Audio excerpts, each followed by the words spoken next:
नमस्ते दोस्तों। कहानी रेडियो की तरफ से आप सभी को नव वर्ष की शुभकामनाएं। वर्ष 2022 की हमारी पहली कहानी का शीर्षक है नई भोर, जिसे लिखा है भावना सक्सेना जी ने। भावना जी दिल्ली एनसीआर में रहती हैं और भारत सरकार के राजभाषा विभाग में कार्यरत हैं। भावना जी की कहानियां और कविताएं पत्र पत्रिकाओं में प्रकाशित होती रहती हैं। उनकी लिखी हुई एक पुस्तक सूरीनाम में हिंदुस्तानी दिल्ली विश्वविद्यालय के पाठ्यक्रम में भी शामिल है। तो चलिए शुरू करते हैं कहानी। कई दिन ऐसे बीतते हैं जैसे कि एक दिन में सैकड़ों जिंदगियां जी आए हैं, लेकिन फिर भी कोई एक काम रह जाता है अधूरा, और वह भी ऐसा जिसे आप सबसे ज्यादा मन से करना चाह रहे थे। सुबह उठते ही जिसे सोचा, लेकिन वही नहीं हो पाता। पिछले 2 दिन से वह उर्मिला काकी से मिलने और उन्हें विद्यालय के नव वर्ष के उत्सव का निमंत्रण देने जाने की सोच रही थी, लेकिन उत्सव की जोर शोर से चलती तैयारियों, छात्रों और शिक्षकों के उत्साह में कदम मिलाते बस वही एक काम था जो रहे जा रहा था, क्योंकि वह उसे स्वयं ही करना था। यह वह किसी और को सौंपना नहीं चाहती थी। आज स्कूल से दृढ़ निश्चय करके निकली थी कि उनके घर से होते हुए ही जाएगी।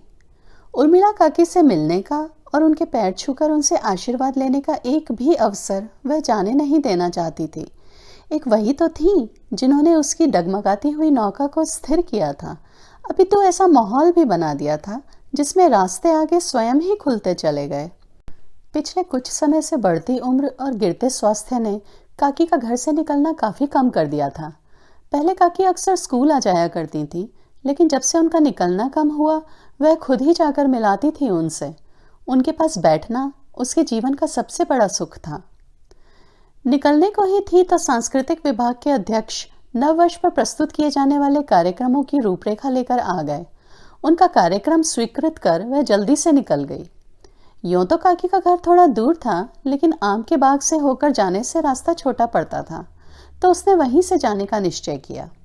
शांत कच्चे रास्ते पर चलते उसका मन बरसों पहले के रास्ते पर जा पहुंचा, उस रास्ते पर जिससे होकर वह इस गांव में आई थी। वह मुख्य राजमार्ग से उतरती एक कच्ची सड़क थी, जिस पर चलकर कोई 20 किलोमीटर के बाद उस गांव की हद शुरू होती थी, और लगभग 15 किलोमीटर फैले सुंदर लहलहाते खेतों के बाद आता था यह गांव। साफ सुथरा, छोटी छोटी गलियां, गलियों पर खुलते सुघड़ता से लिपे चबूतरे जिन पर बांध की खाट पड़ी होती थी। गांव के बड़े बुजुर्गों का विश्राम व मनोरंजन स्थल, जहां वह सिर्फ विश्राम ही नहीं करते, घर की चौकसी में भी सजग रहते। हुक्का गुड़गुड़ाते बुजुर्ग, दोपहर के भोजन के बाद आलस से सिंझे ऊंघते बुजुर्ग, अपनी बूढ़ी को आवाज लगाते बुजुर्ग, अरे फलाने की अम्मा लोटा भरवाए दीजो पानी का। और हबड़ तबड़ आती एक बुजुर्ग महिला पानी का लोटा बदल जाती। गांव की इन सभी बुजुर्ग महिलाओं में जिंदगी बीत जाने पर भी अपने पति का भय कम नहीं हुआ था। यही बुजुर्ग शाम को चौपाल पर जा बैठते और दुनिया की खबरें सरपंच जी के बिना बिजली के रेडियो पर सुनते। बिजली उस गांव में तब तक आई ही नहीं थी। न खंबे थे, न सिर पर लटकती तारें, और न टेलीविजन की चिल्लपों। सुबह होती पक्षियों के कलरव से, घी निकालने के लिए दही पिलौने की आवाजों से, मंद मंद गुनगुनाए जा रहे भजनों से, और कुछ घंटों बाद गांव के बीचों बीच स्थित पाठशाला में रटाए जा रहे पहाड़ों की आवाज से। 2 एकम 2, 2 दूनी 4, 2 तिया 6, 2 चौके 8। बीच बीच में गाय रंभा जाती। कभी कौवा किसी मुंडेर पर बैठकर शोर मचाता, तो घर के लोग इंतजार में लग जाते पाहुन के आने की। हाँ, पाहुन वहां चिट्ठी तार से खबर देकर नहीं, बस यूं ही आ जाते थे। वो सरपंच की बहू बनकर उस गांव में गई थी, पढ़ी लिखी, संस्कृत में एमए और बीएड। उसका जन्म कस्बे में हुआ था, वही पली बड़ी थी वो। गांव की जिंदगी, गाय गोरू, चूल्हे की आदत नहीं थी उसे। उसके घर में सब कमरों के पक्के फर्श थे, लाल सीमेंट वाले, जिसके बीच में सफेद संगमरमर में बनी आकृतियां उसे बहुत पसंद थीं। उसे कच्चे घर आंगन को गोबर से लीपने का अनुभव नहीं हुआ था। लाल फर्श पर पोंछा लगाती थी तो कैसा सर्रे से फिसल जाता था। पिता का बनाया घर था, वहां सब उसकी मर्जी से होता था। परिवार की सबसे छोटी और लाडली जो थी वो। पिता के गुजरने के बाद से माँ का और घर का ख्याल वही रखती थी। बड़े भैया तो बस साल में एक बार दशहरे दिवाली पर और छोटे भैया महीने 15 दिन में एक बार आते थे। उसके लिए रिश्ता छोटे भैया ने ही ढूंढा था और बड़े भैया ने उस पर मोहर लगा दी थी। लड़का पढ़ा लिखा, शहर में सरकारी बैंक में नौकर था। भैया ने सोचा था बस ब्याह की औपचारिकता पूरी होने तक ही उसे गांव में रहना पड़ेगा, बाद में तो पति के साथ ही रहेगी। भैया का भोलापन यह रहा कि उन्होंने इस पर चर्चा नहीं की और भैया का यह सोचना गलत हुआ। उनका बहनोई माताजी की आज्ञा के बिना पानी भी नहीं पीता था और माँ का अरमान था कि बहू उनके साथ रहे, घर सजाए और घर संभाले। तो बहनोई साहब ने अपना तबादला ऐसी जगह करा लिया जहाँ से वह हर सप्ताह अंत गांव चले आते और बाकी के 6 रोज वह आदर्श बहू चूल्हे पर संयुक्त परिवार की रोटियां सेकती। गांव से बाहर निकलने का अब ना तो मार्ग बचा था और ना अवसर। विवाह के बाद रक्षाबंधन पर घर गई तो खूब रोई थी। भैया भी बहुत दुखी थे, लेकिन उनके पास इसका कोई उपाय ना था। माँ ने प्यार से समझाया था कि जिंदगी जिस राह पर ले चले उस पर खुशी से चलते रहना चाहिए। ईश्वर ने शायद हमसे कुछ बेहतर ही सोचा होगा।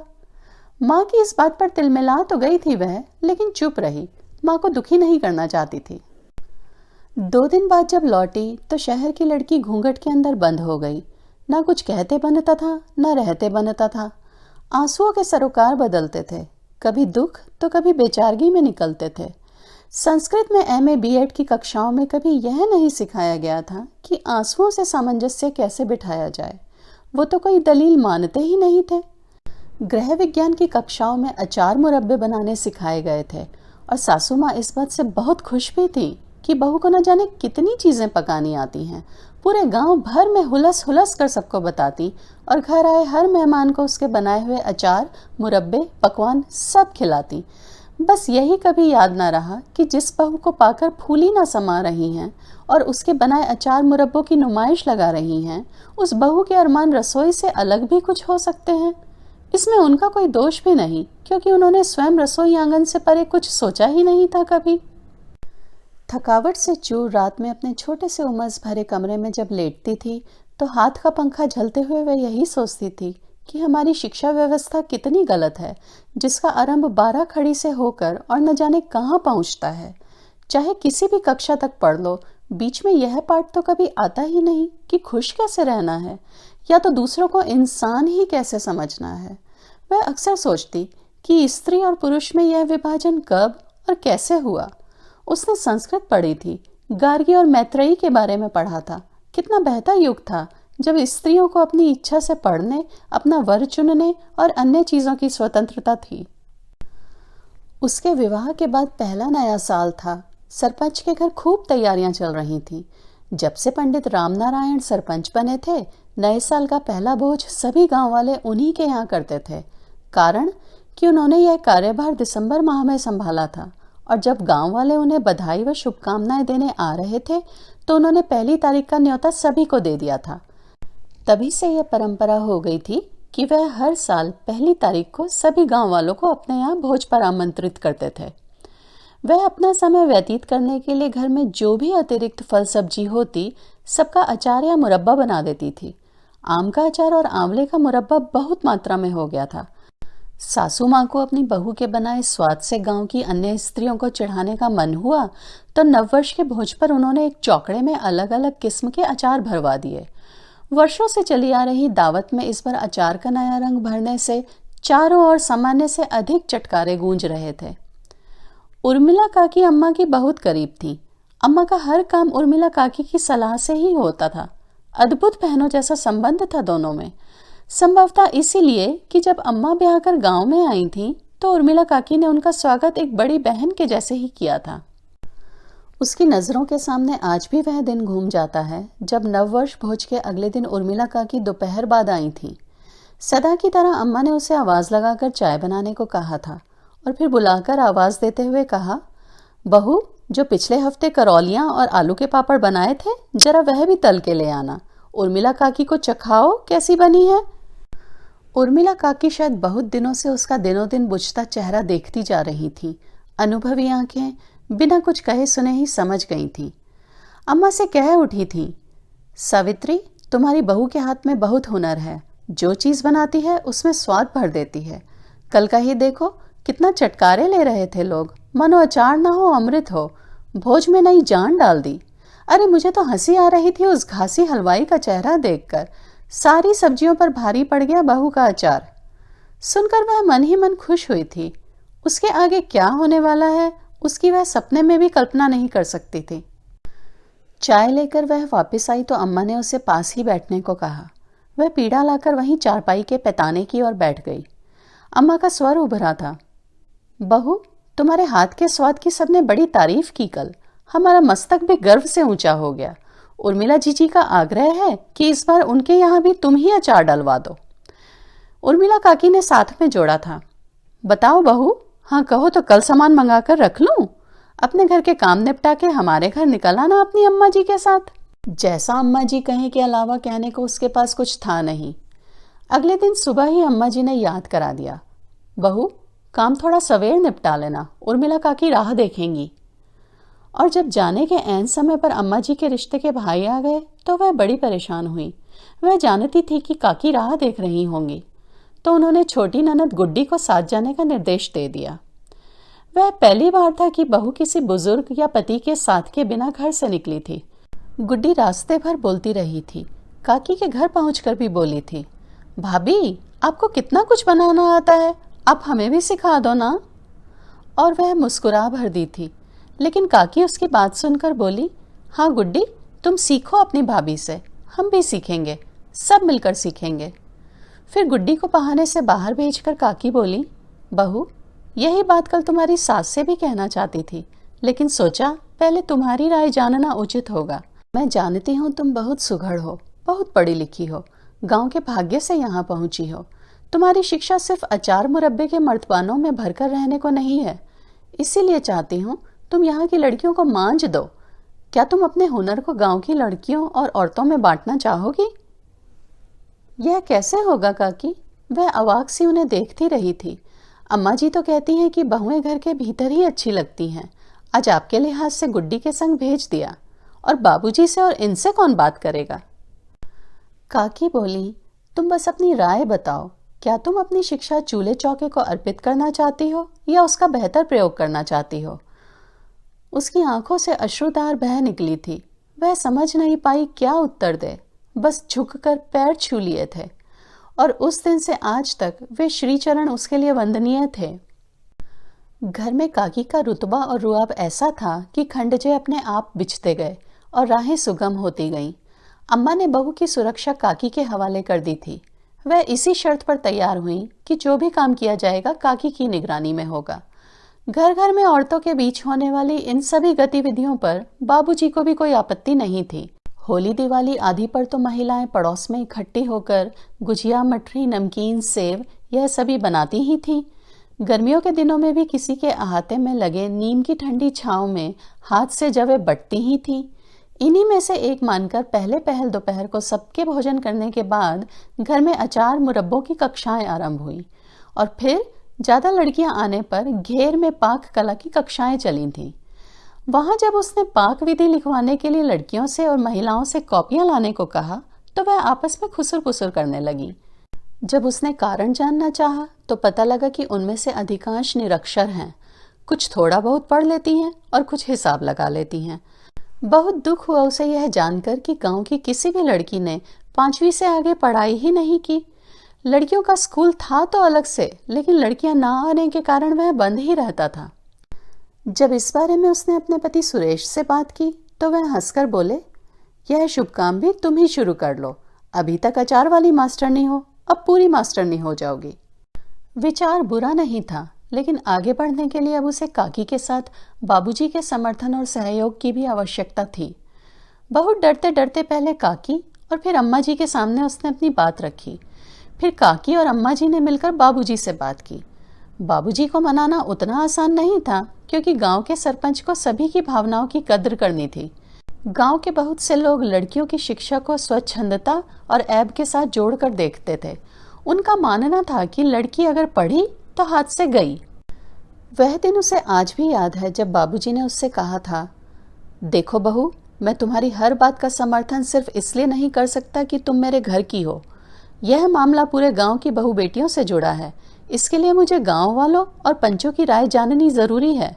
क्या तुम पंचों के सामने अपने विचार रखकर शिक्षा के महत्व को उन्हें समझा सकोगी? दोनों हाथ बांधे नाक तक घूंघट की आड़ में उसने अपनी सहमति दर्ज की। 2 दिन बाद पंचायत लगी थी, जिसमें बाबूजी ने लड़कियों को शिक्षित करने का पक्ष सामने रखा। फिर जब उसकी बारी आई यह बताने की कि लड़कियों को शिक्षित क्यों होना चाहिए, तब उसने यही कहा था कि आज की लड़की कल की माँ है। यदि वह स्वयं शिक्षित नहीं होगी तो शिक्षा का महत्व नहीं समझेगी। इसलिए यह आवश्यक है कि सभी लड़कियां अपने स्कूल की पढ़ाई पूरी करें। तब काकी और अम्मा जी उसके समर्थन में आई थी और वहां से फूटी थी नई किरण। अब अचार मुरब्बे के साथ उसने अक्षर ज्ञान देना भी आरंभ कर दिया था। बाबूजी ने उसके द्वारा जिला मजिस्ट्रेट को लिखे पत्र पर खुशी से हस्ताक्षर किए थे और फिर जाकर मिल भी आए थे। 90 के दशक के उन आरंभिक वर्षों में साक्षरता मिशन जोर पर था, इसलिए अनुमति व अनुदान मिलने में अधिक समय नहीं लगा था। यूं भी कई बार होता है कि सरकार की ओर से सुविधा होती है, लेकिन उसे अंजाम देने वाला कोई नहीं होता। उसकी पहल रंग लाई। बालिका विद्यालय पुनः खोला गया और दायित्व उसे ही सौंप दिया गया। वह मन प्राण से जुट गई थी और उसके 2 दशकों के परिश्रम और समर्पण का परिणाम था यह विद्यालय, जो प्राइमरी से बढ़कर आज उच्चतर माध्यमिक स्तर तक पहुंच गया था और पिछले वर्ष जिले में सर्वश्रेष्ठ विद्यालय के रूप में सम्मानित किया गया था। वह मन ही मन यह सोचकर मुस्कुराई कि विद्यालय की नींव कैसे नए वर्ष के भोज में खिलाए गए अचार से पड़ी थी। वह नव वर्ष न सिर्फ उसके जीवन में अपितु गांव की सभी महिलाओं व लड़कियों के जीवन में नव प्रभात बनकर आया था। आओ बहू, मैं कई रोज से सोच रही थी तुम आती ही होंगी। उर्मिला काकी के स्वर से वह अतीत से लौट आई। अंदाजा ही नहीं पड़ा वह कब काकी के अहाते तक पहुंच गई थी। काकी बाहर ही चारपाई डालकर धूप में बैठी थी। उसने पांव छूकर आशीर्वाद लिया और उत्सव का निमंत्रण पत्र काकी को देते हुए कहा कि नए साल के उत्सव में हर वर्ष की भांति आप ही मेरी मुख्य अतिथि होंगी। काकी भी हंसते हुए बोली, मैं फिर पूछूंगी कि बहू, कब तक यह अंग्रेजों वाला नया साल मनाती रहोगी तुम? काकी, ये नया साल भले अंग्रेजों का हो, हमारे गांव के लिए भी तो यही नया साल एक नई भोर लेकर आया था। उसकी वर्षगांठ के रूप में जलसा तो बनता ही है। काकी मुस्कुराती हुई बोली, बहू, इस गांव की नई भोर तो तुम्हारे इस गांव में आने के दिन ही हो गई थी। जरा बादल छंटते समय लग गया, पर सही है, हर काम का अपना समय होता है। तुम्हारे नए साल के जलसे में मैं जरूर आऊंगी बहू। तो ये थी आज की कहानी। बताइए आपको कैसी लगी।